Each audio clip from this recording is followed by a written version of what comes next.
ကျွန်တော်တို့အရင်ဆုံးကျမ်းစာတစ်ပိုက်အတူတူဖတ်ရအောင်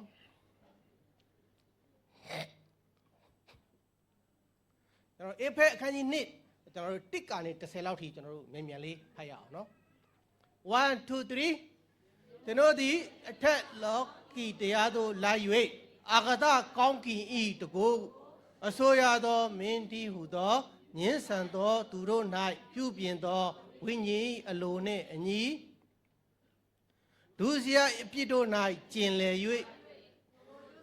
ပြစ်၌သေလျက်ရှိနေသောတင်တို့ကိုပင်ဖျားသခင်သည်အသက်ရှင်စေတော်မူပြီးထိုညင်းဆန်သောသူတို့နှင့်တကွငါတို့ရှိသမျှသည်အထက်ကကိုကာယ၏အလိုတို့၎င်းစိတ်၏အလိုတို့၎င်းလိုက်သဖြင့်ကာမဂုဏ်တို့၌ကျင်လည်သည်ဖြစ်၍ကျင်းသောသူတို့ကဲ့သို့ပင်ပဂရိအတိုင်းအမျက်တော်ကိုခံရသောသူဖြစ်ကြ၏သို့တော်လည်းဂယုဏတော်နှင့်ကြွယ်ဝတော်မူသောဖျားသခင်သည်ငါတို့ကိုချစ်တော်မူသောမဟာမေတ္တာတော်အားဖြင့်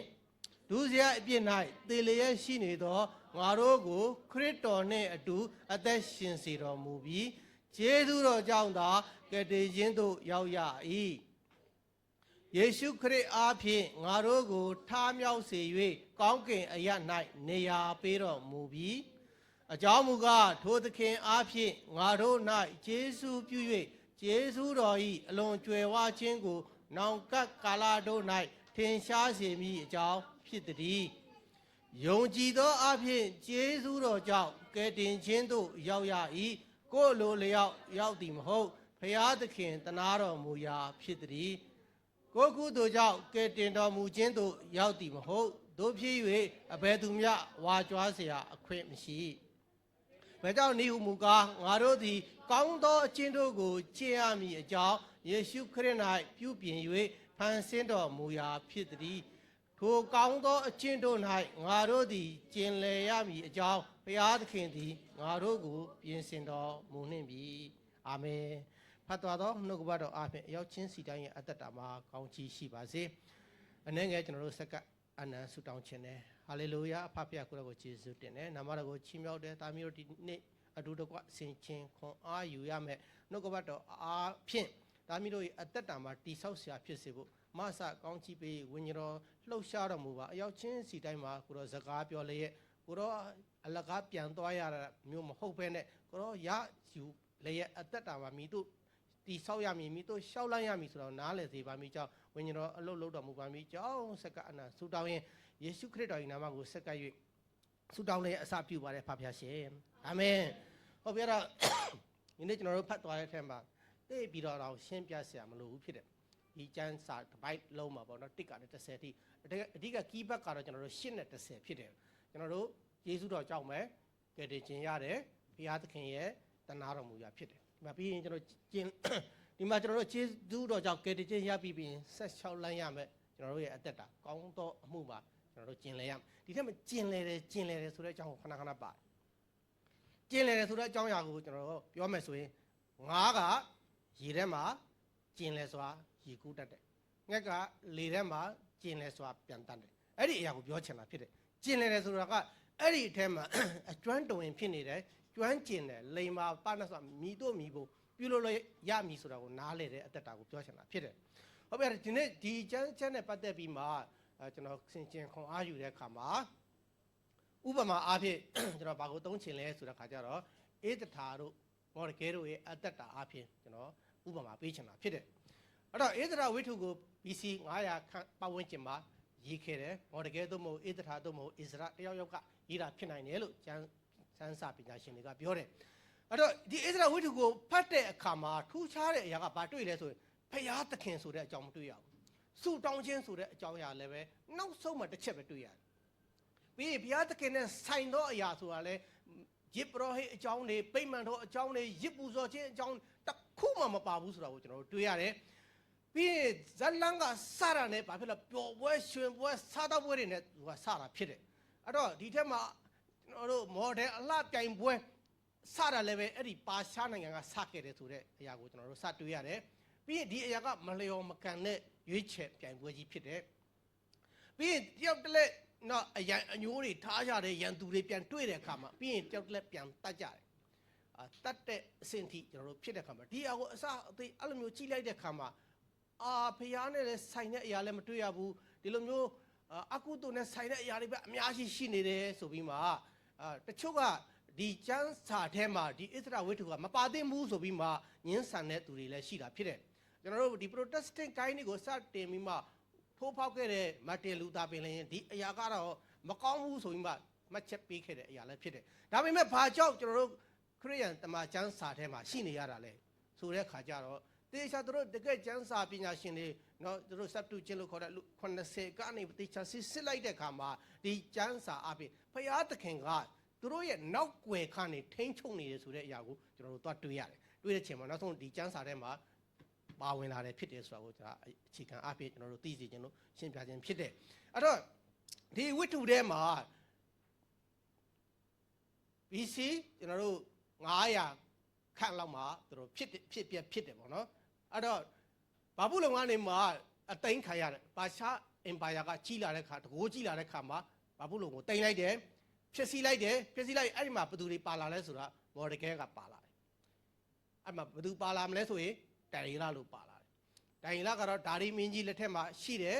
ပြီးရင်သူတို့တည်သွားပြီးရဲ့နောက်ပိုင်းမှာမော်ဒကဲကအဲ့ဒီချိန်ကအရန်ငယ်တဲ့အချိန်ဖြစ်နိုင်တယ်ဒီရောက်တဲ့ခါပါရှားရောက်တဲ့ခါမှာသူကအဲ့ဒီဒါရီမင်းကြီးရဲ့နံပါတ်1ရဲ့သားတော်ဖြစ်တယ်အဲ့တော့ဒီဘယင်ဆိုင်ရရဲ့သမီးနဲ့ဒါရီမင်းကြီးနဲ့ရတဲ့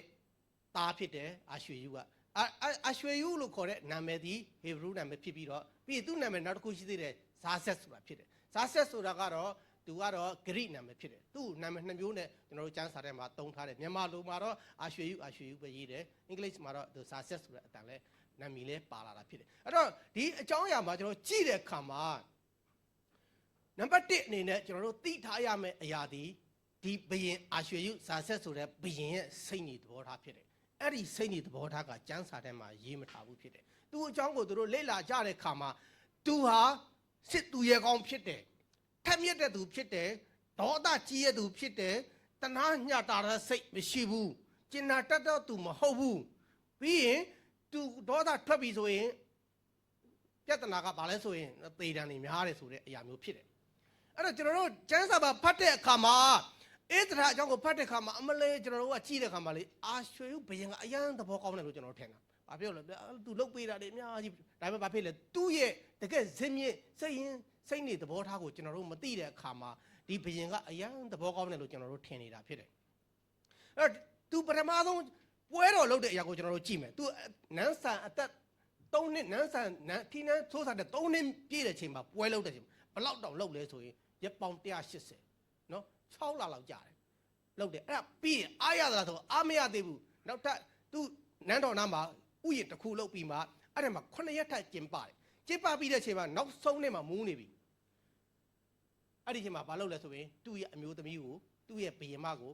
မိဖုရားကိုခေါ်ထုတ်မလာဘူးမှာအဲ့မှာသူဒေါသမီးလောင်လျက်ရှိတယ်လို့ကျမ်းစာမှာရေးတယ်ဒေါသမီးလောင်လျက်ရှိတယ်ဆိုဘယ်လောက်တောင်သူဒေါသထွက်နေလဲအဲ့ဒီချိန်မှာမမှုကန်အားဖြင့်သူတို့ကဒီမိဖုရားကိုပယ်လိုက်အသိရွေးမယ်ဆိုမော်ဒယ်ပထမဆုံးကဘာပေါ်မှာပထမဆုံးအလှမဲ့ပြိုင်ပွဲကျင်းပါတယ်အဲ့တော့ဣသရာကလည်းပါဝင်ခွင့်ရအောင်ဆိုပြီးမှမော်ဒကဲကစီစဉ်ပေးတယ်အဲ့ဒီမှာသူတို့ဒီတမန်ကျမ်းစာနဲ့ယူဒလူမျိုးတွေရဲ့အကျင့်အကြံနဲ့ကြည့်တဲ့အခါမှာစမှားတာဖြစ်တယ်နော်စမှားတယ်ဘာကြောင့်စမှားတယ်လဲသူတို့ဒီယူဒလူဖြစ်တယ်တို့တော့ဘာလို့လဲဘယင်ရဲ့အလှမဲ့ပြိုင်ပွဲမှာမိဖုရားရွေးချယ်ပွဲမှာဣသရာကိုထည့်တယ်ဣသရာဆိုတာသူ့ရဲ့ယူဒနာမည်လည်းမဟုတ်ဘူးအဲ့တော့ယူဒနာမည်ကဟာဒဆာဖြစ်တယ်တို့တော့အဲ့ဒီဣသရာဆိုတဲ့နာမည်ကိုဘာကြောင့်မော်ဒကဲကချိန်လိုက်တယ်လဲဆိုတဲ့အခါမှာအဲ့ဒီဣသရာဆိုတာကအက်စတာကဘယ်ရလာလဲဆိုရင်ပေါအောရဲ့မိန်းမဖြစ်တဲ့နတ်ဖျားမဖြစ်တယ်အဲ့ဒီအက်စတာကသူတို့ရဲ့အက်စတာလို့လည်းခေါ်တယ်အဲ့ဒီနာမည်ကိုသူတို့ကလွှမ်းမိုးဖို့ဖြစ်တယ်သူတို့ရဲ့လူမျိုးတွေကိုလွှမ်းမိုးဖို့ဖြစ်တယ်သူကပါရှားစစ်တီဇန်ဖြစ်တဲ့အခါမှာသူ့ကိုအဲ့နာမည်ချိန်ပြီးမှယူဒဆိုတဲ့နာမည်ကိုဖွက်ထားလိုက်ပြီးမှဝင်ပြန်ခိုင်းလိုက်တယ်ဝင်ပြန်ခိုင်းတဲ့အခါမှာသူတို့နောက်ဆုံးအတူချုပ်ပြောလိုက်မယ်ဆိုရင်နိုင်သွားတယ်နော်ဘယင်ရဲ့စိတ်တော်နဲ့တွေ့လို့မိဖုရားဖြစ်သွားတယ်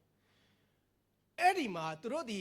ဖ ထမြောက်ကျမ်းမှာဖော်ပြထားတဲ့အရာတွေဝတ်ပြုကျမ်းမှာဖော်ပြထားတဲ့အရာတွေသူတို့သိတယ်ကောင်းကောင်းသိတယ်သူတို့ဒီဘာဖြစ်လဲတပါအမျိုးသားနဲ့လက်ထပ်လို့မရဘူးတပါအမျိုးသားနဲ့သူတို့ပေါင်းသိမ်းလို့မရဘူးတပါအမျိုးသားအဲ့ဒီတခြားနတ်ဖျားတွေကဆုတ်ပစ်ထားတဲ့အရာတွေဝိပူဇော်တဲ့အရာတွေသူတို့စားလို့မရဘူးဒါပေမဲ့သူတို့အဲ့ဒီစားတောက်ပွဲတွေရစ်ပွဲတွေမှာသူတို့အတူတူပါနေတယ်ဆိုတော့ဒါတွေ့ရဒါကသူတို့ရဲ့အာဏာချက်ဖြစ်တယ်နော်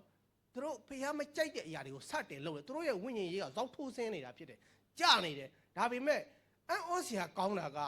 သူတို့နောက်ဆုံးဘေးဒုက္ခရောက်လာတဲ့အချိန်လေးမှာဖျားနဲ့သက်ဆိုင်တဲ့အရာတွေကိုထူးထူးခြားခြားလေးတစ်ခုပဲလုပ်တာဖြစ်တယ်အဲ့ဒါဘာလဲဆိုရင်အစာရှောင်သောအကျင့်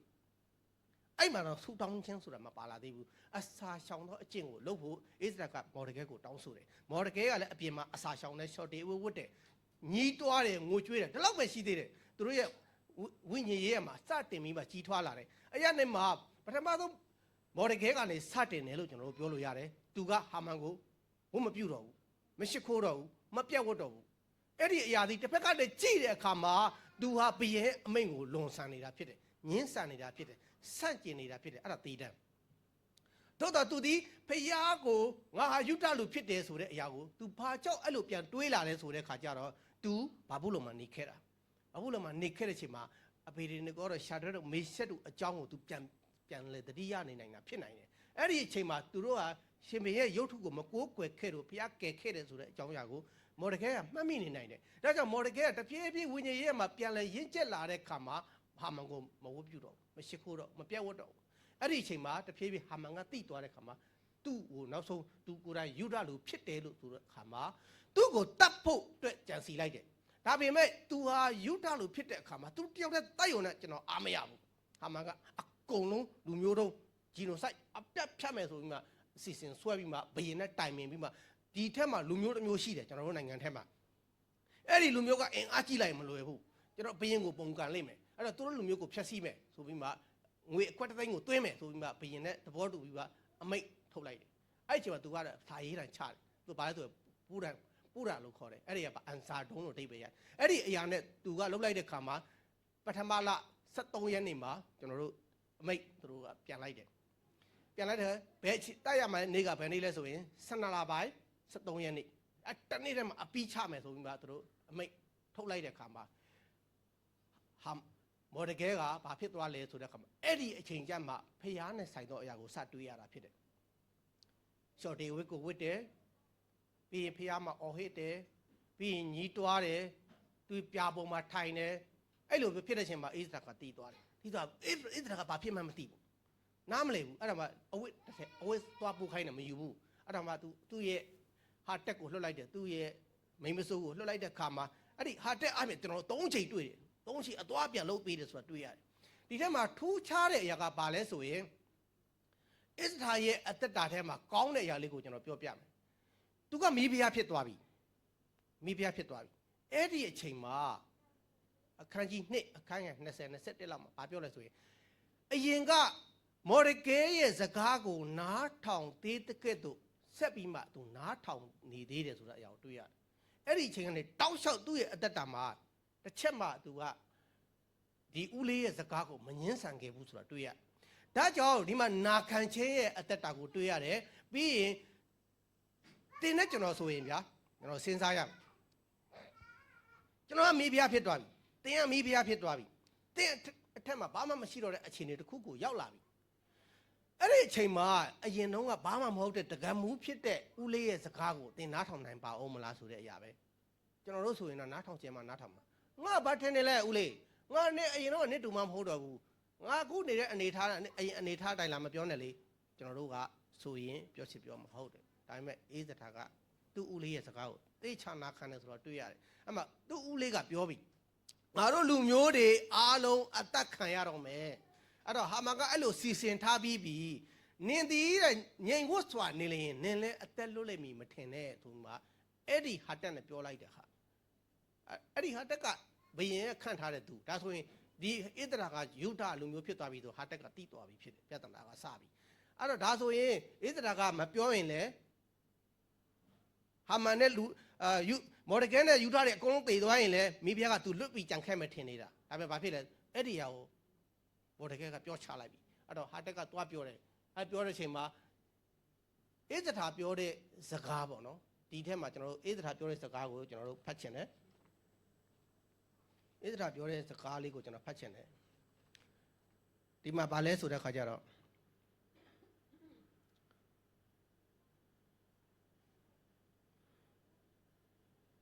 အခန်းကြီး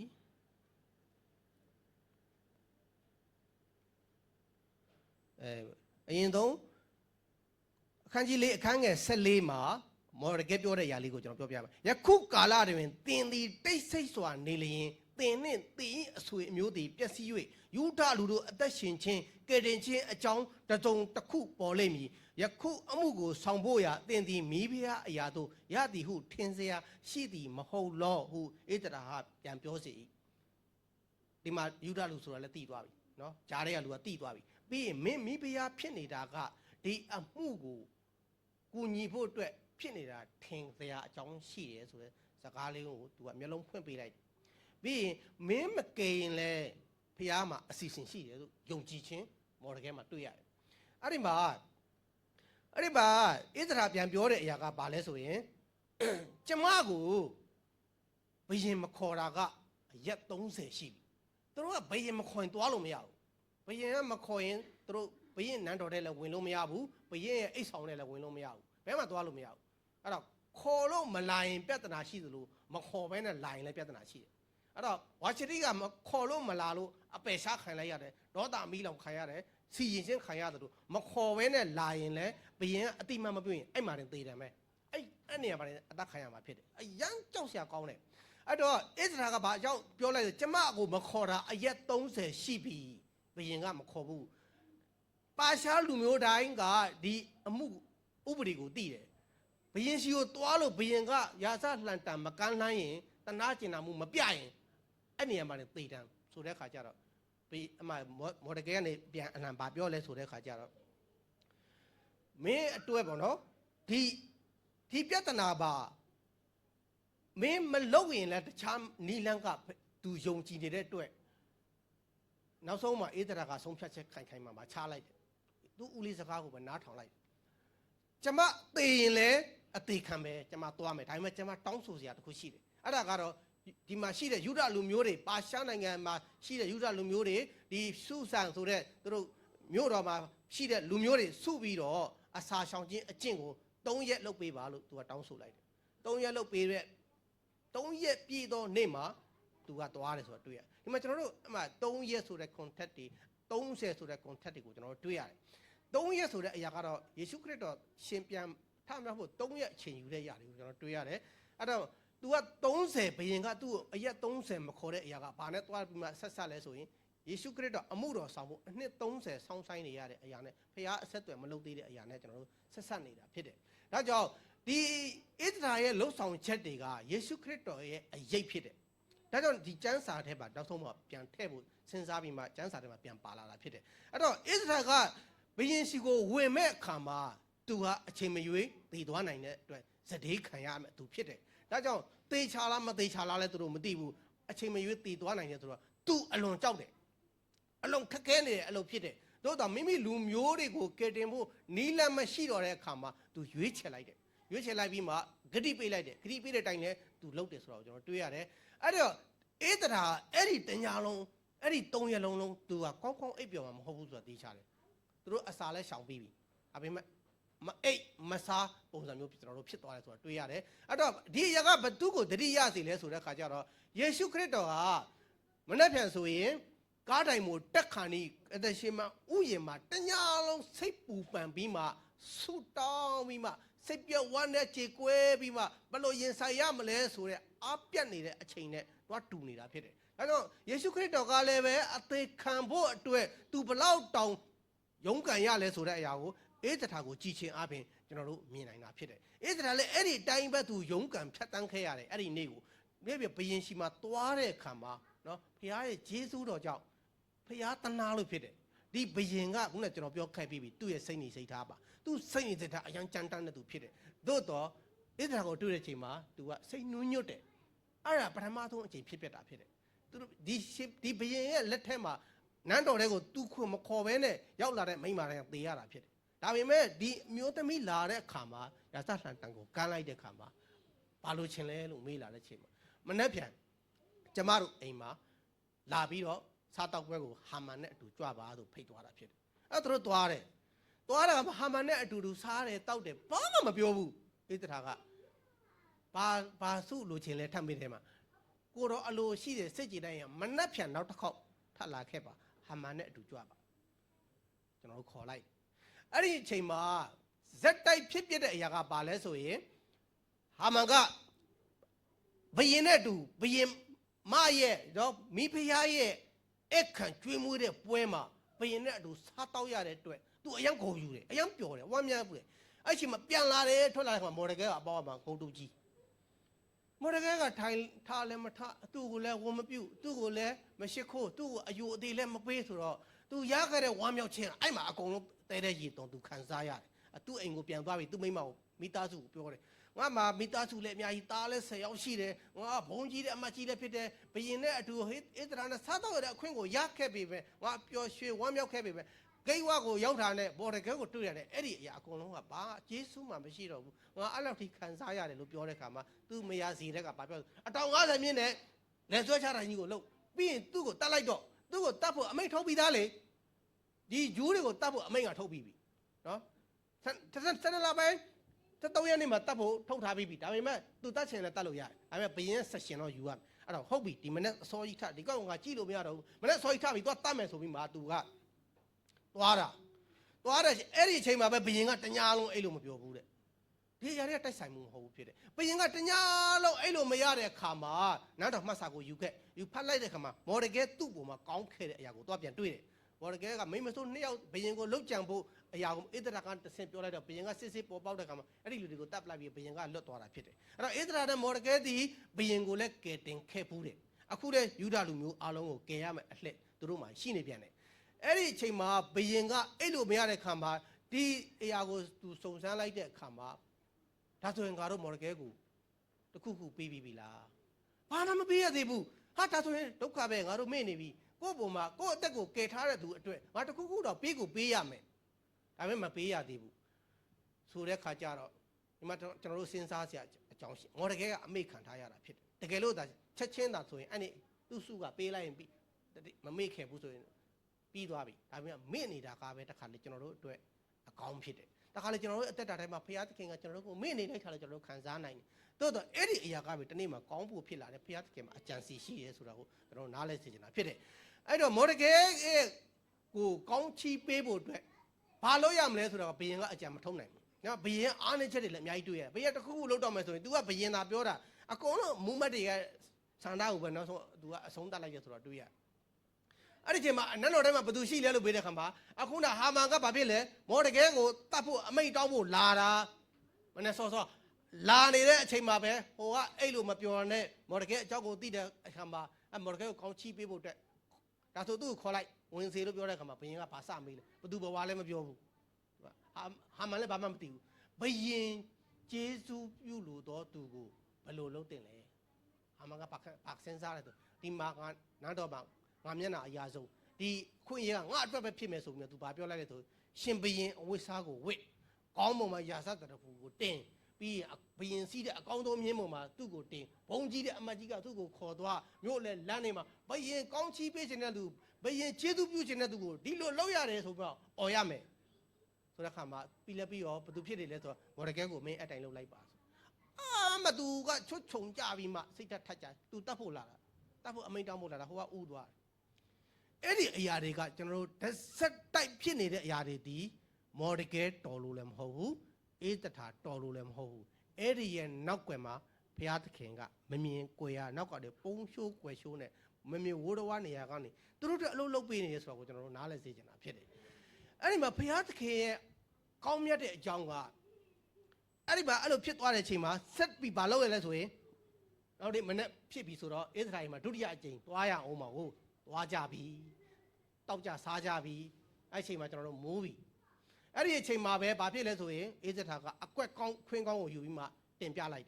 အဲ့တော့ကျမလူမျိုးကိုကျမနဲ့အတူတုတ်တင်ရှင်းလင်းဖို့ရန်အတွက်ပြင်ဆင်နေတဲ့ တူ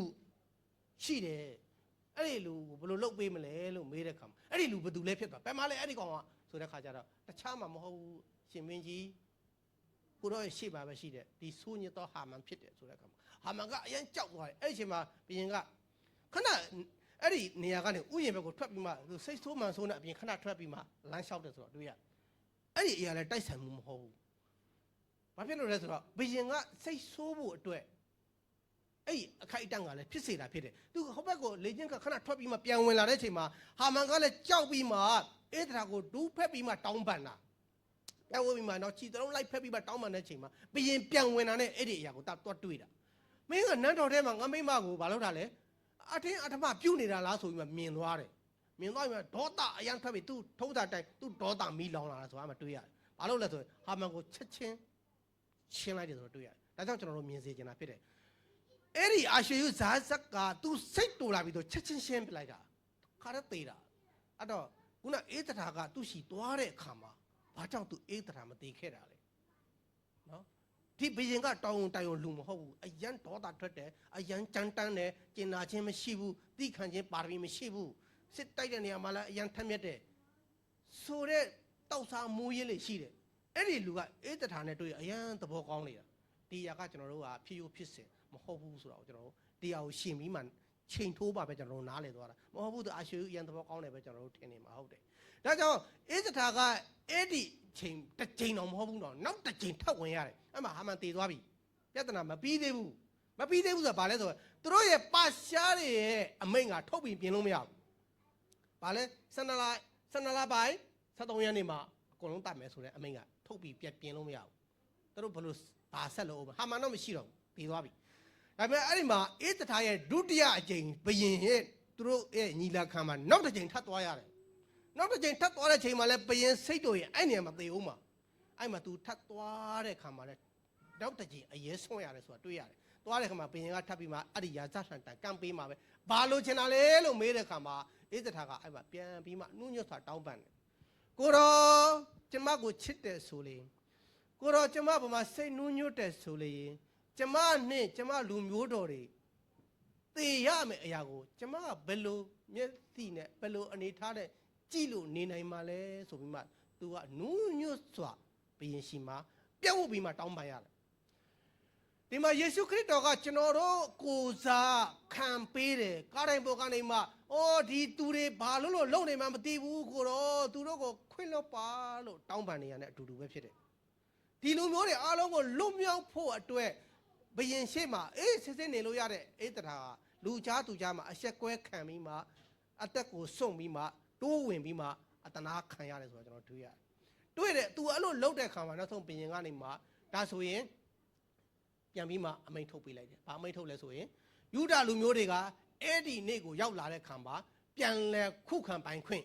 ပြန်လဲခြေပခွင့်နဲ့ပြန်လဲတိုက်ခိုက်ခွင့်ပြန်လဲသိမ်းယူခွင့်တွေကိုနောက်အမိန့်တစ်ခါပြန်ထုတ်ပေးလိုက်တာဖြစ်အရင်အမိန့်ကရုပ်လို့မရဘူးသူတို့ကိုချမှာပဲဒါပေမဲ့ဖျားသခင်ကအံ့ဩဖွယ်အလုပ်လုပ်တဲ့ခါမှာအေးစထာကသူ့ဦးလေးကမော်ဒကဲကသူတို့အမျိုးဖြစ်ကြောင်းဦးလေးဖြစ်ကြောင်းပြောလိုက်တဲ့ခါမှာသူလည်းပဲယာထူးရသွားတယ်အဲ့ဒီအချိန်မှာသူကအမြင့်ဆုံးယာထူးယူလူမျိုးနှစ်ယောက်ကတယောက်ကဘယင်မိဖုရားဖြစ်နေတယ်တယောက်ကဝန်ကြီးချုပ်ဖြစ်လာတဲ့ခါမှာအဲ့ဒီစစ်သူရဲတွေပြည်သူတွေနဲ့ဒီသူတို့ရဲ့အစိုးရဆိုင်တဲ့လူတွေကတကယ်ဆိုရင်73ရက်နေ့မှာဝိုင်းပြီးမှသူတို့ကိုရှင်းမှတတ်မှတနေ့တည်းမှာသို့တော့အဲ့ဒီအမင်းကြီးကတော့ရှိတယ်သို့တော့ကြီးတဲ့လူတွေကအပေါ်မှာရှိတယ်တော့ကြံတဲ့ဘာပဲမဲနဲ့ဆိုင်တဲ့သူတွေအားလုံးကသူတို့ကိုကူညီကြတယ်ဆိုတဲ့အဖြေကိုပြောင်းသွားတယ်ဒါဆိုဘယ်သူပဲကြံတော့လဲသူတို့ကိုတတ်ချင်တဲ့ဟာမန်ရဲ့အမျိုးတွေပဲကြံတယ်အဲ့တော့ဟာမန်ကဘယ်ကလာလဲလို့ကျွန်တော်တို့ကြည့်တဲ့အခါမှာဟာမန်ကအာဂမျိုးလို့ရေးထားတယ်အာခကဘယ်ကလာလဲဆိုတဲ့အခါကျအာခကခါနနိလူမျိုးဖြစ်တယ်အာမလက်လူမျိုးဖြစ်တယ်သူတို့ဘယ်ကနေရန်ညိုးရှိခဲ့တာလဲဆိုရင်ဣသရေလလူမျိုးတွေကဒီခါနန်ပြည်ကိုဖြတ်ဖို့အတွက်လာတဲ့ဂျော်ဒန်မြစ်ကိုဖြတ်တဲ့ချိန်မှာဒီနိုင်ငံတဲကိုဖြတ်ဖို့အဲ့ဒီအာမလက်တွေခါနနိတွေကခွင့်မပြုတော့တောင်းရှောင်းနှောက်ရှက်တယ်အဲ့ဒီချိန်မှာရှောလူဘယင်ဖြစ်လာတဲ့ချိန်မှာရှောလူကိုအပြတ်ရှင်းခိုင်းတယ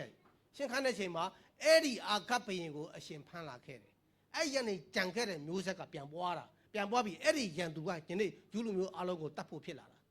ာဒါကြောင့်လို့ကျူပင်ခုတ်ကျူငုံမကြံစင်နဲ့ဆိုတဲ့ဇာတ်ကအဲ့ဒီမှာသူတို့ပြဿနာတက်တာ ဒါကြောင့်ဒီရန်ညိုးဖွင့်နေတဲ့ဒီနှစ်ဖွဲ့ကပါရှားနိုင်ငံမှာအကြီးကျယ်တယောက်တစ်ယောက်ကိုတတ်ဖို့ကြံနေတယ်နောက်ဆုံးမှာဘာဖြစ်လဲဂျူးတွေကအဲ့ဒီအာဂတ်နဲ့ကနနီအမျိုးတွေဒီဟာမန်ရဲ့အမျိုးတွေကိုကျွန်တော်တို့အကုန်တတ်လိုက်တယ်ဆိုတော့တွေ့ရတယ်ပထမနေ့ပါတယ်သူတို့ရှုရှံမျိုးမှာလူ900တတ်တယ်ပြီးရင်နောက်ထပ်အဲ့ဒီမော်ဒကဲရဲ့ရန်ပဲဖြစ်တဲ့ဟာမန်ရဲ့သား10ယောက်ကိုတတ်တယ်ပြီးရင်နောက်နေ့မှာလူ300တတ်တယ်အဲ့ဒီမျိုးပေါ်မှာတည်းလူဘယ်လောက်တတ်ခံရလဲဆိုရင်ဟာမန်ရဲ့မိသားစုအပြင်လူ800တတ်ခံရတယ်အဲ့ဒီနောက်ကျန်တဲ့ဒီ12ရက်နေ့ကိုရောက်လာတဲ့အခါမှာ73 14မှာတတိုင်းပြည်လုံးမှာတတ်လိုက်တာက9500ရှိအဲဆို9500 800နဲ့ဟာမန်မိသားစုအရေးအတွက်ဖြစ်တယ်ဒါကအတိအကျကျစည်ရင်းနဲ့ရှိနေတာဖြစ်တယ်အဲ့ဒီလူတွေအကုန်လုံးကိုသူတို့ရှင်းထုတ်ပလိုက်တယ်ဒီမှာကျွန်တော်တို့ကြည့်တဲ့အခါမှာဒီနေ့ယနေ့အဖြစ်အပျက်နဲ့သွားပြီးမှတူနေတာဖြစ်တယ်ပြီးရင်သူတို့ဥရပွဲကိုကျင်းပတယ်ဥရပွဲကိုကျင်းပဒီနေ့အီရန်မှာဖြစ်ပျက်နေတဲ့အရာနဲ့သွားတူနေတာဖြစ်တယ်အဲ့ဒီအီရန်တွေကနေမှအစ္စရေးလူမျိုးတွေကိုတတ်ဖို့ချိန်ချက်ထားတဲ့အရာတွေအကုန်လုံးသူတို့ကတိပြီဆိုတာနဲ့သူတို့ရဲ့တံပြန်တိုက်ခိုက်တဲ့အရာကသူတို့ကို attach လုပ်မဲ့လူကိုသူတို့ကပြန်ပြီး attach လုပ်တဲ့လက်ရှိတဲ့အရာကဒီနေ့ဖြစ်ပျက်နေတဲ့အစ္စရေးကပြန်လဲတိုက်ခိုက်တဲ့အရာမှန်သမျှကဒီဣသရာဝိထုကနေလာတာဖြစ်တယ်ဣသရာဝိထုတဲကအတိုင်းမှယနေ့သူတို့အသက်ရှင်နေတာဖြစ်တယ်သူတို့ကိုတိုက်ခိုက်ဖို့ကြံရွယ်လာတဲ့လူကိုသူတို့ကသိပြီဆိုတာနဲ့အဲ့လူတွေကိုအဲ့ဒီအတိုင်းပြန်တိုက်တာအဲ့ဒါကဒီအရာကနေကျွန်တော်တို့လာတယ်ဆိုတော့ကိုနားလည်စေချင်တယ်ဒါကြောင့်နောက်ဆုံးမှာဣသရာရဲ့သူတို့ရဲ့ဝိညာဉ်ရေးမှာရင့်ကျက်လာတဲ့အရာကဘာတစ်ခုထပ်တွေ့ရလဲဆိုရင်သူတို့ဆူတောင်းတဲ့အရာလည်းမတွေ့ခဲ့ဘူးအစာရှောင်ခြင်းအကျင့်ကိုတော့တွေ့ခဲ့တယ်သို့တော့အစာရှောင်ခြင်းနဲ့ဆူတောင်းခြင်းဟာတွဲလျက်ရှိမယ်လို့ကျွန်တော်မျှော်လင့်နေတာဖြစ်တယ်ဘာဖြစ်လို့လဲဆိုတော့နောက်ဆုံးမှာအခန်းကြီး9အခန်းငယ်31လောက်မှာတစ်ချက်ကလေးပြန်ပါလာတယ်သူတို့ရဲ့အမိန့်ထုတ်တဲ့အချိန်မှာပူရာပွဲကျင်းပမယ့်အခါမှာသူတို့ဒီအစာရှောင်ခြင်းဆူတောင်းခြင်းဆိုတဲ့တစ်ချက်အဲ့ဒီကြမှာပဲပါလာတယ်အမိန့်ထုတ်တဲ့အခါမှာအဲ့မှာသူတို့ဘာပြောချင်တာဆိုသူတို့ရဲ့ဝိညာဉ်ရေးရာတဖြည်းဖြည်းကြီးထွားလာတယ်ဆိုတော့တွေ့ရတယ်တဖြည်းဖြည်းဖျားဖက်မှာပြန်ပြီးမှရက်တီလာတယ်ဆိုတော့တွေ့ရတယ်ပထမပိုင်းတော့သူတို့ကဘာဖြစ်လဲမကောင်းတဲ့အရာတွေနဲ့သူတို့ဟာဝိညာဉ်ရေးရာဇောက်ထိုးကြခဲ့တာဖြစ်တယ်သူတို့ကောင်းလုံးလို့သူတို့တော်လုံးလို့ဒီယူရလူတွေကိုကေခဲ့တာလို့ကျွန်တော်တို့အမှတ်တမဲ့မြင်နိုင်တယ်သို့တော့တကယ်ကေခဲ့တာကဘုရားသခင်ဖြစ်တယ်အာမင်သူတို့ရဲ့နောက်ွယ်မှာသူတို့လောက်တာကြည့်လေဘာမှကောင်းအရက်တူတောက်တယ်ဝိုင်းနေတူတောက်တယ်သူတို့အဲ့ဒီနတ်ဖျားတွေကြားတာတွေသူတို့စားခဲ့တယ်ပြီးရင်သူတို့လိန်တယ်သူတို့ရဲ့ယူဒဆိုတာအမျိုးကိုဖွက်ထားတယ်ပြီးအက်စတာဆိုတာနတ်ဖျားမရဲ့နာမည်ကိုပေးတယ်ဒီအရာတွေကသူတို့ရဲ့ထိုက်တန်တဲ့အရာတစ်ခုမှမရှိဘူးဖျားကသာအပြစ်ပေးမှဆိုရင်သူတို့အကုန်သိကုန်မှာတို့တော့ဖျားဒီသူ့ရဲ့ဂတိတော်ကိုတည်တဲ့ဖျားဖြစ်တယ်သူတို့ပေးထားတဲ့ဂတိတော်ကိုမပြတ်ဘူးအဲ့တော့အာဗြဟံဣဇာယာကုတ်တို့မှာပေးထားတဲ့ဂတိတော်ကိုပဋိညာဉ်ကိုမဖျက်တဲ့ဖျားကသူတို့ရဲ့အစာရှောင်ခြင်းကြောင့်လည်းမဟုတ်ဘူးနော်ဖျားကတနာလို့ဂျေဇုတော်ကြောင့်ကယ်တင်ခြင်းကိုခံရတာဖြစ်တယ်အာမင်အဲ့တော့ကျွန်တော်တို့အေဖက်မှာကျွန်တော်တို့ဖတ်သွားပြီနော်အဲ့ဒါလေးပြန်ဖတ်ရအောင်နော်အေဖက်အခန်းကြီး2အခန်းငယ်1နှစ်ကိုကျွန်တော်တို့ကြည့်အောင်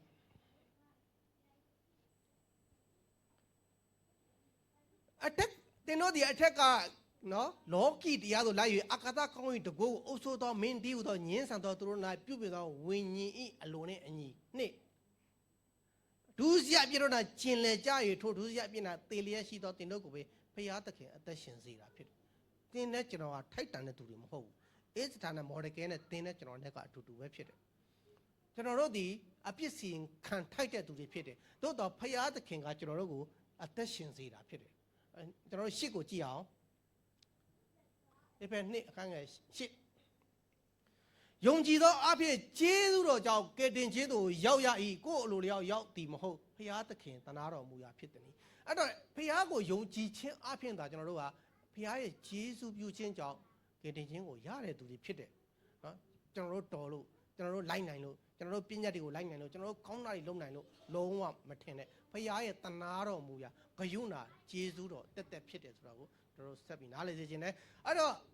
မော်ဒကဲနဲ့အေသထာတို့ဝိညာဉ်ရေးရမှာကြီးထွားလာတဲ့ကဲ့သို့တင်တဲ့ကျွန်တော်ကိုလည်းဘုရားသခင်ကဝိညာဉ်ရေးရမှာကြီးထွားသောအသက်တာဖြစ်စေခြင်းနဲ့အဲကျွန်တော်30ကိုပြန်ဖတ်မယ်30ကိုပြန်ဖတ်ရအောင်ငါတို့သည်ကောင်းသောအကျင့်တို့ကိုကျင့်ရမည်ကြောင်းယေရှုခရစ်၌ပြုပြင်၍ဖန်ဆင်းတော်မူရာဖြစ်သည်ထိုကောင်းသောအကျင့်တို့၌ငါတို့သည်ကျင့်လည်ရမည်ကြောင်းဘုရားသခင်သည်ငါတို့ကိုပြင်ဆင်တော်မူနှင့်ပြီ လုတ်ပြီးပြီ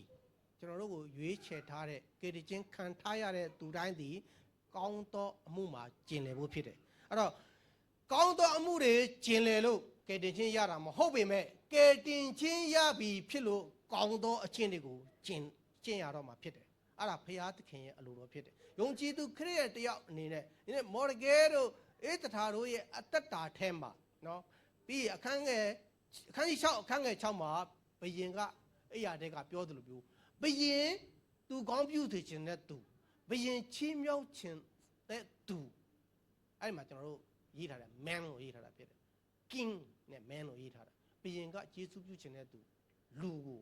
ဘယ်လိုလုပ်ရမလဲဆိုတဲ့အရာမှာအဲ့ဒီဘယင်ကဘယ်နေရာမှာကျွန်တော်တို့ဥပမာပုံပေးလို့ရလဲဆိုရင်ဒီယေရှုပြုတဲ့အပိုင်းလေးကိုပဲကျွန်တော်ပြောတာနော်သူ့ရဲ့တောက်ဆမ်းမှုရေးတဲ့မကောင်းတဲ့အခန်းတွေအများကြီးရှိတယ်ဒီယေရှုပြုတဲ့အခန်းလေးမှာတော့ဘုရားသခင်နဲ့တော့တူတာဖြစ်တယ်ဘုရားသခင်ကယေရှုပြုခြင်းတဲ့အခါမှာ तू စိတ်တော်နဲ့တွေ့တဲ့လူကိုယေရှုပြုချင်ရင် तू အတိုင်းငါဖြစ်ဒီတိုင်းငါဖြစ်တယ်ငါယေရှုပြုခြင်းတဲ့သူငါယေရှုပြုခြင်းတလောက်ပြုလို့ရတယ်ဆိုတဲ့အတိုင်းပဲဘယင်ကလည်း तू ယေရှုပြုခြင်းတလောက်မော်ဒကဲကိုယေရှုပြုခွင့်ရှိတယ်ဘသူကမှစီတားလို့မရဘူးဒါကြောင့်ဘုရားသခင်ကတင်တဲ့ကျွန်တော်ကိုယေရှုပြုတော့မယ်ဆိုရင်ဘသူကမှစီတားလို့မရဘူးတင်းရဲ့ထိုက်တန်ခြင်းမထိုက်တန်ခြင်းတွေကိုဘုရားကမကြည့်ရှုတော့ဘူးဘယ်သူကမှလည်း complain လုပ်လို့မရတော့ဘူးဆိုတော့ကျွန်တော်တို့ဒီနေ့နားလည်စီချင်တာဖြစ်တယ်ဒါကြောင့်ကျွန်တော်တို့အသက်တာထဲမှာဘုရားခင်ရဲ့စိတ်တော်နဲ့တွေ့ပြီးတော့ဘုရားယေရှုပြုခံခြင်းတော်သူဆက်လက်ပြီးမှဘုရားရဲ့အော့ဖွဲ့ကောင်းချီးမင်္ဂလာတွေကိုသုံးလုံးခံရတော်သူဖြစ်စေဖို့ကျွန်တော်ကတိုက်တွန်းချင်တာဖြစ်တယ်ကျွန်တော်တို့ဒီဘုရားကိုယုံတယ်ကယ်တင်ခြင်းရတယ်တလောက်နဲ့ပဲရပ်နေဖို့မဟုတ်ဘူးနော်ကျွန်တော်တို့ရဲအောင်တခြင်းလို့ပဲဒီလောက်နဲ့ပဲကျင်납ပါတယ်ဆိုမှကျွန်တော်တို့ကယ်တင်ခြင်းရရုံနဲ့ဒီလောက်နဲ့ပဲကျင်납နေဖို့မဟုတ်ဘဲနဲ့ရှစ်ဆက်ပြီးတော့ကျွန်တော်တို့ကကောင်းသောအကျင့်မှာကျင်လည်ပြီးမှဘုရားရဲ့အလိုတော်အတိုင်းသူပြင်ဆင်ထားတဲ့အတိုင်းအကောင်းဆုံးအသက်တာနဲ့အသက်ရှင်ပြီးတော့ဟိုတနေ့မှာဘုရားနဲ့ပြန်တွေ့တဲ့ခါမှာတကယ်သူ့လက်သက်ပူတွေကိုလည်းရယူတော့သူများဖြစ်စေဖို့ဘုရားသခင်အလိုတော်ရှိရဲဆိုတဲ့အကြောင်းအရာကိုဝင်ကတိုက်တွန်းလို့ဆိုပါတယ်ရောက်ချင်းစီတိုင်းရဲ့အသက်တာမှာဝိညာဉ်ရေးရမှာတိဆောက်ဆရာဖြစ်ပါစေ